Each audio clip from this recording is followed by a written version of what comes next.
to the East Texas Banner right here at easttexasbanner.com. Got the privilege this morning of sitting down with Tassie Ferrill. She is with CASA.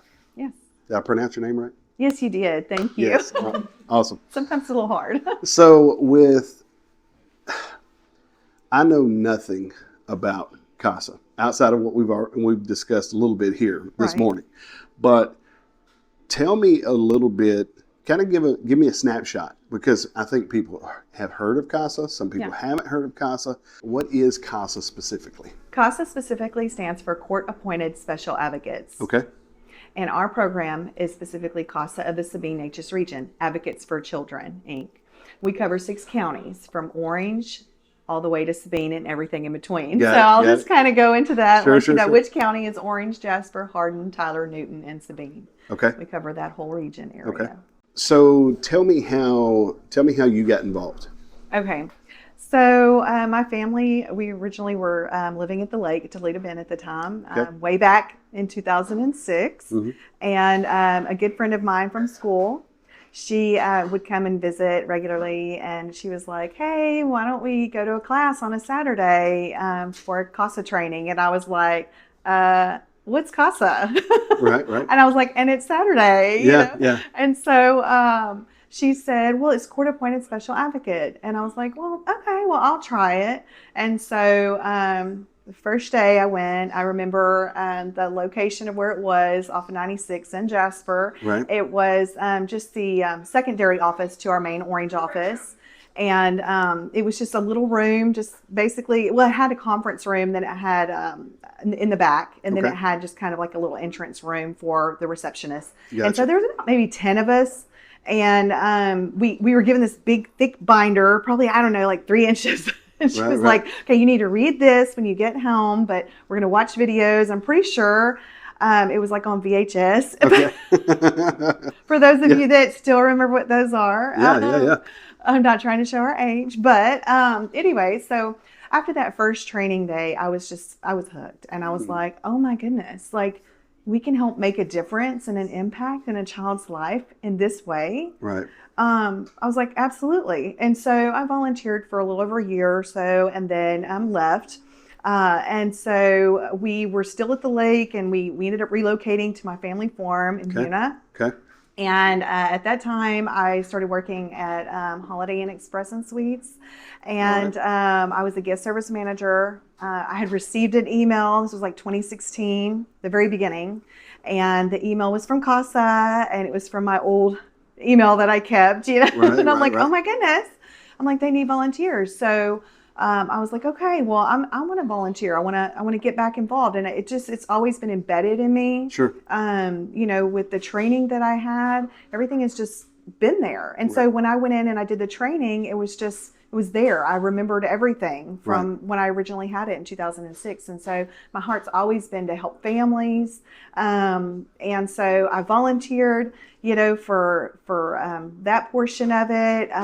After I got sworn in the second time in 2016, the first one was in 2006, I told the ED at that time, it's like, hey, if you ever need anybody, just let me know, and I'll leave my work. I'll quit my job and come work for you. Nice. And I got a call like a week later and was like, are you serious? And I was like, well, yeah, I want to help families. I love helping people hospitality-wise, but like families, to help make an impact in a child's life. They are our future, and they deserve people to stand up for them. Agreed. They need somebody to be in their court, to be in, to be in there in court, making that difference for them, to amplify their voice. We used to say be their voice, but they have a voice. So CASA says amplify their voice. Yeah, sometimes we just need to turn the volume up a little bit. That's right. Sometimes we just need to do that. Mm-hmm. And so when a child knows that we're going into that court system and we're amplifying their voice,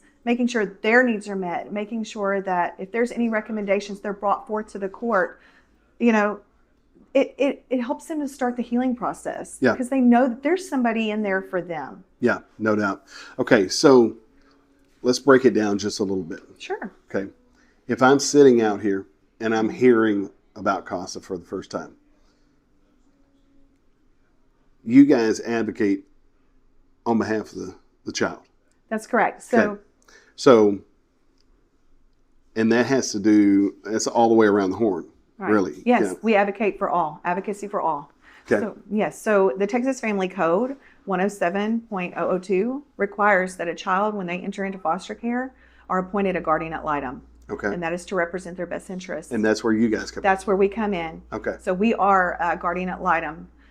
So when you look at the appointment from the court for that child, it says guardian ad litem appointed, CASA. It doesn't say Tassie. Yeah. It doesn't say, like if you were one, Jay, it doesn't say, it says CASA, because we advocate, we are as a whole. We advocate. Now there's 74 CASA programs in the state of Texas and well over 900 in the nation. Mm-hmm. So, man, there's so many, there's like, it's almost like there's so many different directions we can go with this, absolutely. right? It's a lot. Okay, let's talk right now about what you guys are doing. What's the specific program you guys are doing right now as far as interaction with the community? Absolutely. So we launched Kicking It with CASA back in October of 2025. That's where we actually go in to the businesses. I actually have a little folder here. Okay. And it's got all the information of everything that we have going on during that time in the next several months. Okay. And it also has a flyer in there regarding our Kicking It with CASA. Okay. So what it is, we go into that business and we say, hey, we want to recognize you as a business in this community, in this county that we serve, as well as, we're a family. We're all community. We work together. Right. And the small businesses are the heart of the communities. That's what keeps those communities going. Sure. And so I'm like, we want to partner with you. So we want to advertise for free for you, and let the community know what you have going on and how long you've been here and how you can help serve as well. And so by that, they're partnering in the recruitment process for us. We're advertising for them. They're mentioning our name, CASA. They may have our butterfly scavenger that we started with the Kicking It with CASA. So we have well over 75 butterflies out in all 6 counties. Okay. And that's another part of our Kicking It, where you can go into that business. We let them know where all the butterflies are. They have to find the butterfly. Okay. They upload a selfie, send it to Butterfly at CASA SNR with their name, their social media name, and the business of where they're located. So by that, once we receive that email, they're entered in to win a prize with us every couple of months. We actually do the drawing. We're doing one today. And then, yay, right?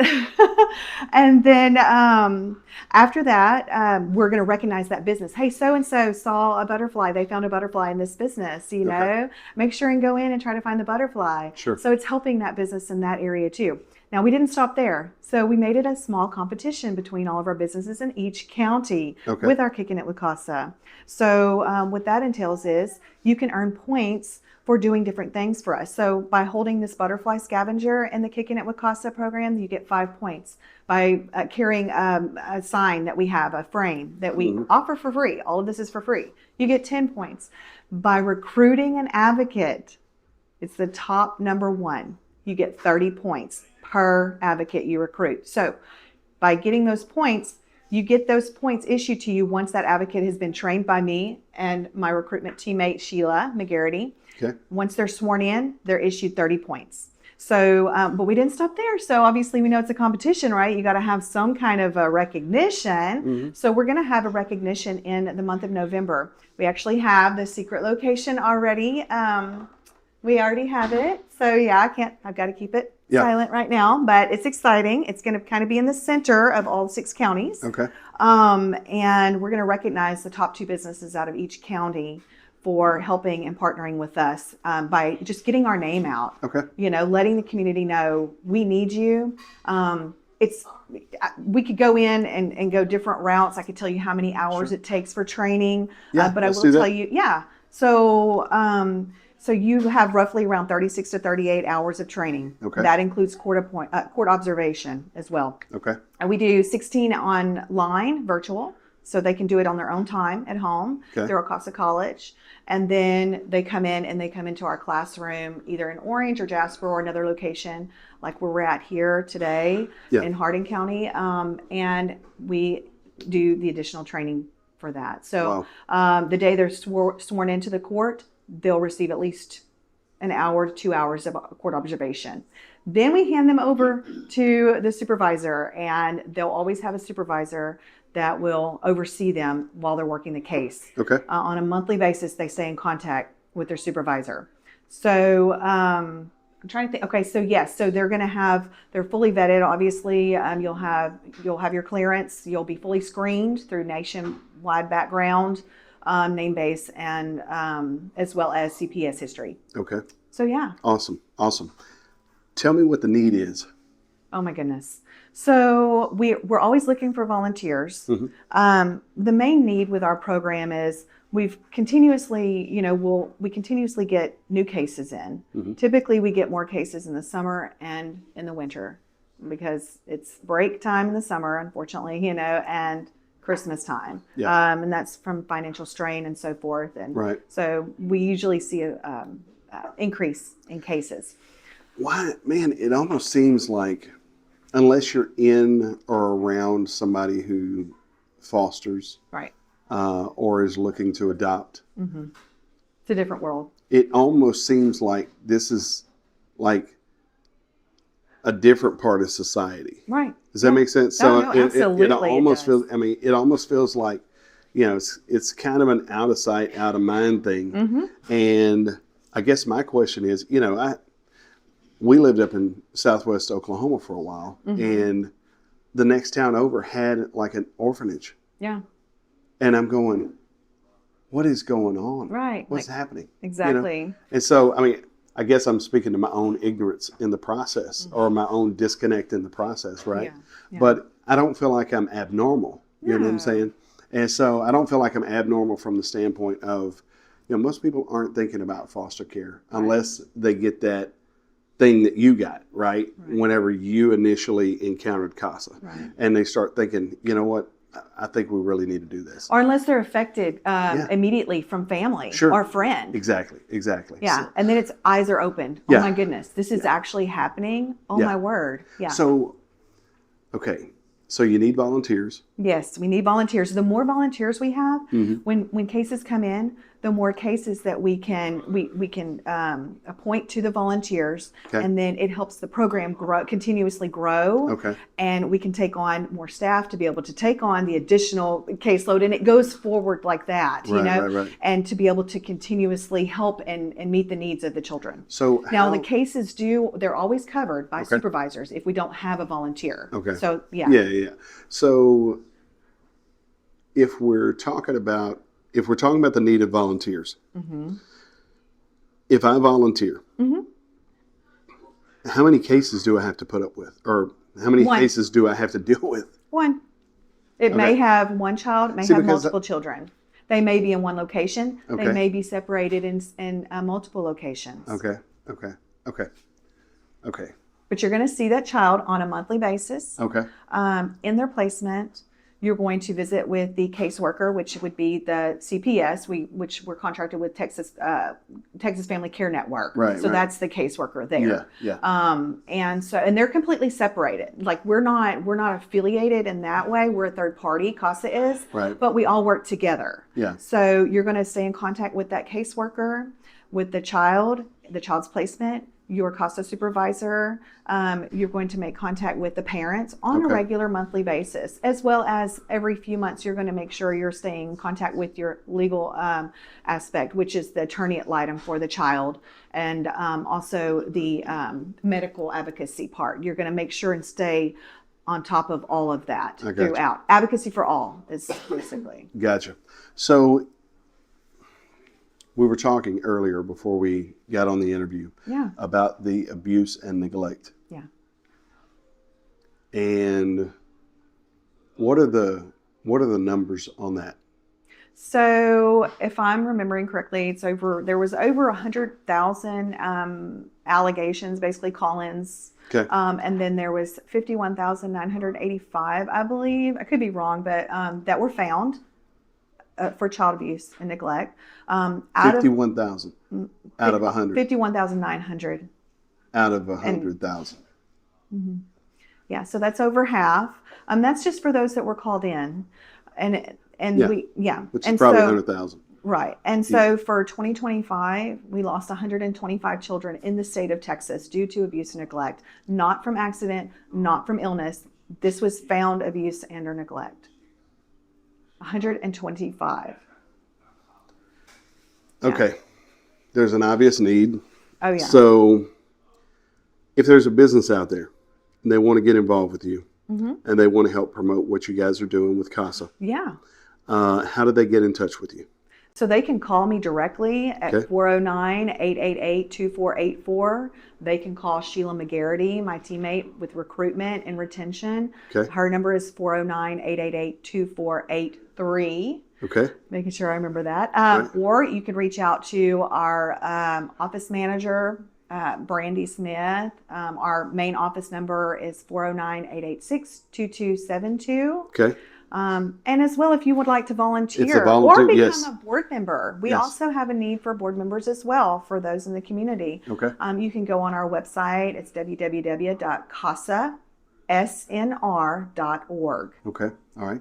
Is there any last things that you would like to touch on that we haven't touched on so far? I would absolutely, yes. I would like to say that if you're out there and you've been just thinking about it and you're like, oh, I think it may just be too much, I would just like ask you as an adult, Right. the way we handle things on a regular basis, think about that child. And I'm not trying to just pull at your heartstrings, but maybe I am, But at the same it's true. time. It's But it's true. If they're already in it, going through it, Yeah. why can't we do it with them? Why can't we walk alongside them and do it with them? Sure. And be that consistent face? Because when they're brought into care, Yeah. when they're originally brought into care, it's by an investigator. Then it transfers from that investigator that they've met over to a caseworker. And then from that caseworker, it may transfer over to an adoptive worker, a fictive worker, Yeah. multiple people. Whereas CASA, it's that one face that they're going to see, and it's going to be you. Wow. Sitting down with retention and recruitment, or recruitment and retention. Yeah, get them either and one. then keep So them. you're the head honcho for that, and I am. We're a team. You're a team. Cassie You're and I are a team. Yeah. But this is Miss Sheila McGarity. So, how did you get involved in this process with CASA? Well, it's quite interesting because before I came to CASA, I managed the local Kona Ice franchise here for East Beaumont. And I came across them and they were having an event. And I'm like, hey, let me come out, bring the truck, Sure. and I'll give you a percentage back. Right. And so when I was there, Demo Moffitt, he has been in and out of the program, but me and Demo hooked up. Fantastic. Well, he's not a young man, but Demo is a pastor over in Orange. Okay. And so we got to talking, and so when I left my position with Kona, I prayed, Lord, where can I serve? Where can I help? Sure. You know, I am a community engagement person. Right. I'm to the age I don't want to be behind a desk. I want to be out in the community. Gotcha. And I thought, Demo gave me his card and told me to get in contact with him.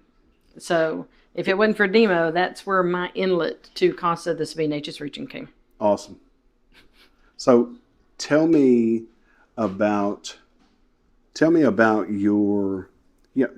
this kicking it with CASA. Okay, so the kicking it with CASA, it was something that I saw that there's 74 CASAs statewide, and so recruitment, we're all in the same boat. Right. Gleaning from each other. Yes. And so CASA up in East Texas, they did like a community blast and stuff, and I'm like, oh, that's pretty cool.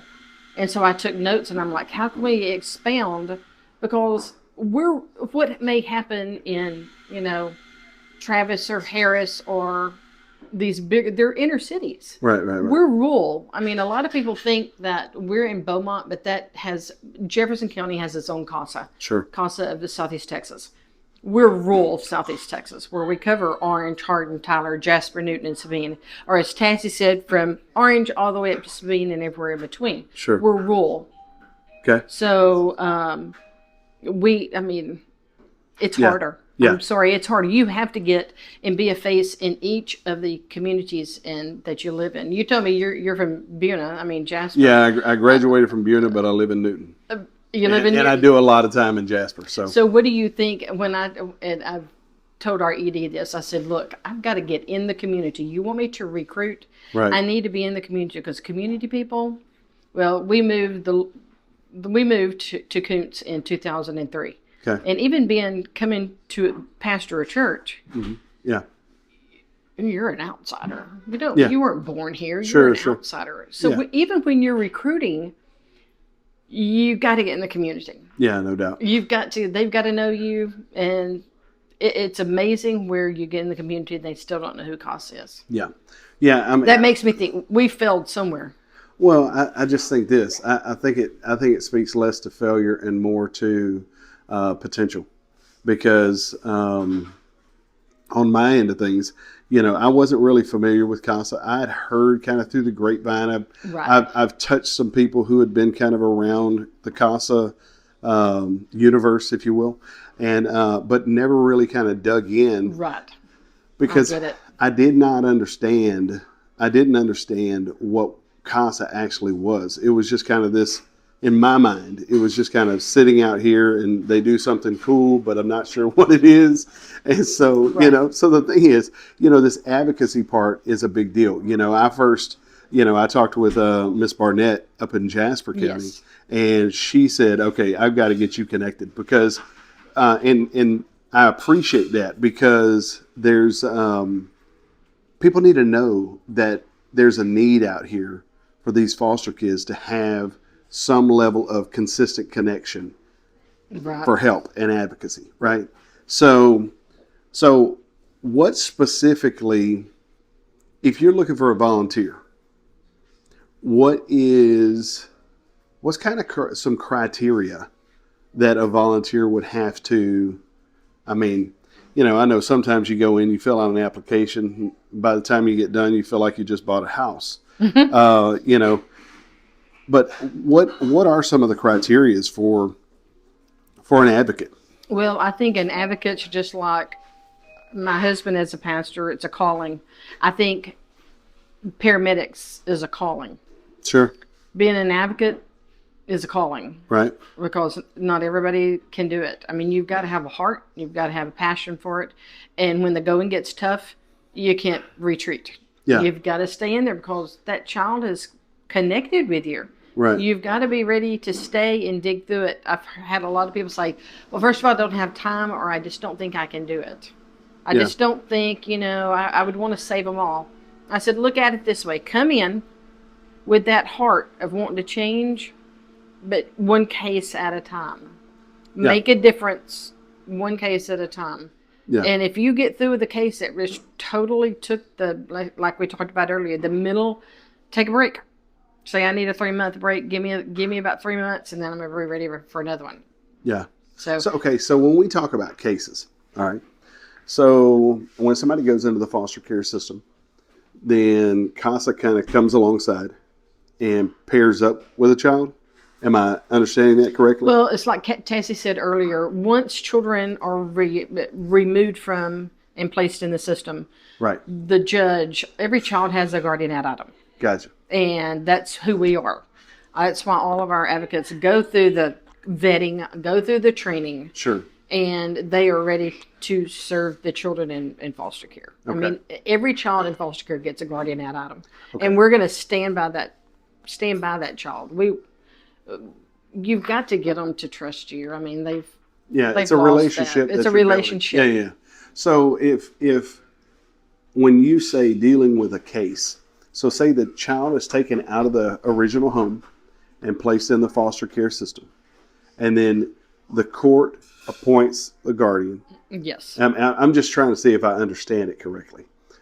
The court appoints a guardian for the child Yes. while they're in the foster care system.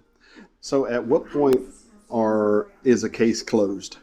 Okay, so cases we normally tell can last 12 to 18 months. Some of them last longer.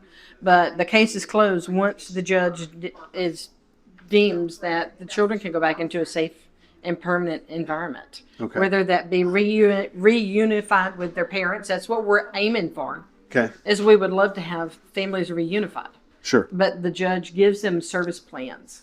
And, we walk alongside for the best interest of the child. So we're going to be there by them until they get back with their parents or adopted. Okay. So it really boils down to what the judge determines. And, what the judge determines. Did the parents work their service plan? Yeah. Are they, are the parents trying to make any effort? They make an effort, or have they fought to get their kids back? So if you don't have parents who try to make an effort, all right, then what happens at that point? Because they're still in the foster care system. Where do they, if we're talking about permanent placement? I'm just trying to get an idea. Well, and it could be. Does that make sense? What we call evictive kin. They could be. Grandma may step up. Okay. Aunt may step up. Gotcha. But there's children out there, and our friend that's here with us, yeah, they may go into adoption. Okay.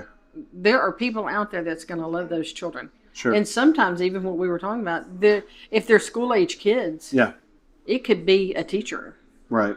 Gotcha. It could be a principal. It could be whoever, is deemed that steps up that wants to give that child a permanent home. Okay.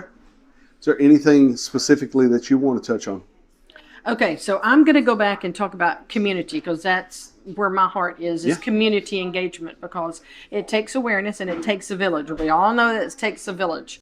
Courtney here at Good Grounds, that's where we're at in Hardin County today. Yes. Thank you for the space. Thank you for the space. And the coffee, matter of fact. That was good. So our community teams up with us. Our HERO program is give back to all of our advocates, because they are volunteers. They do not get paid.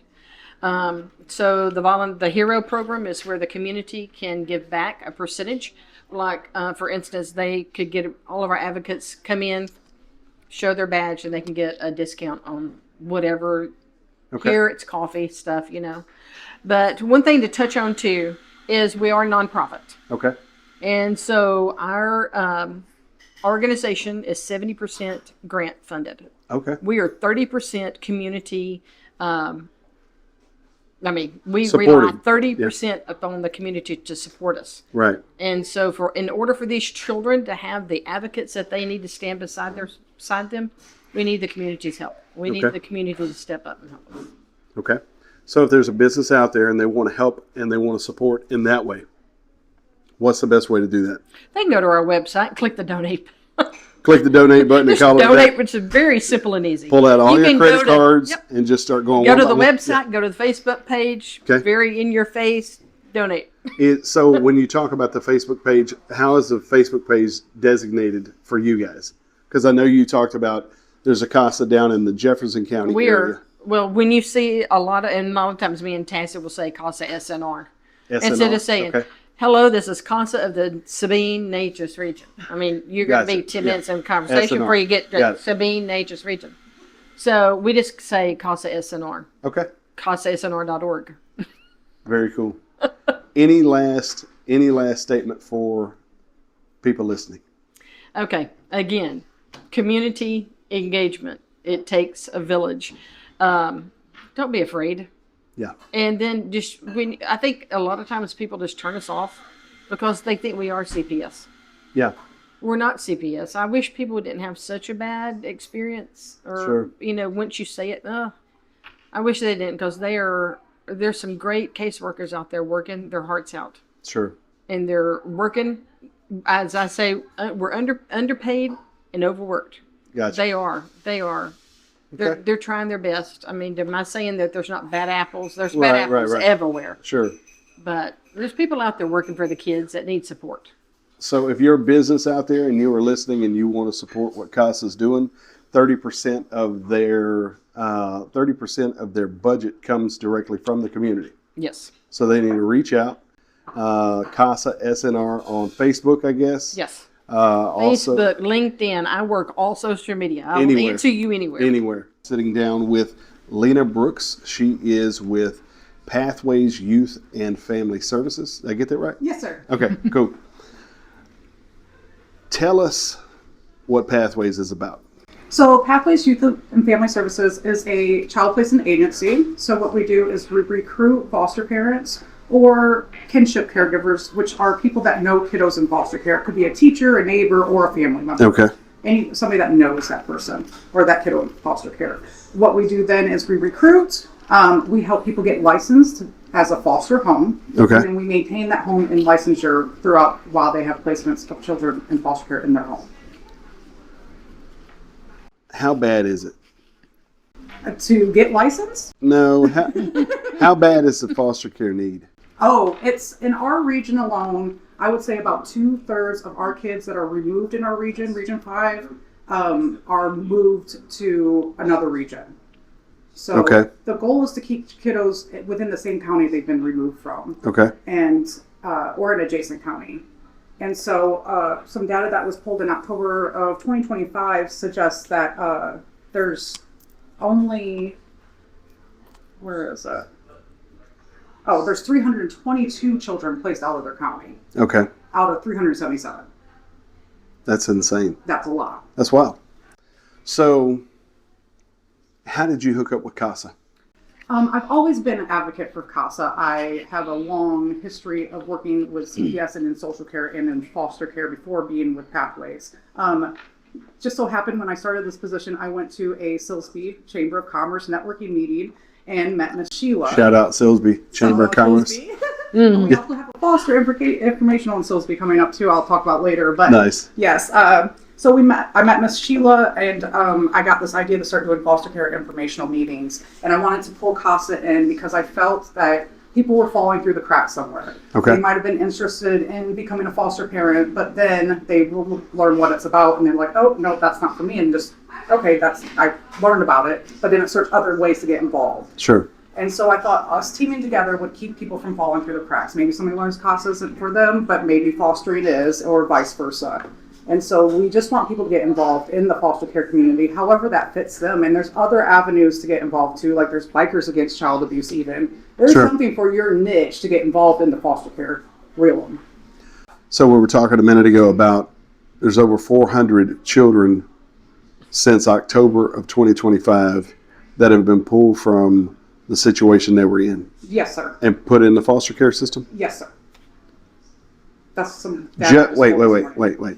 And that's just in our region. That's just Region 5. Yes. And that includes, That's Orange over to Jefferson, up through to Hardin, Tyler, up to Lufkin, Nacogdoches, and then down the border. okay, So Newton, Sabine, and then all Okay. in between. got it.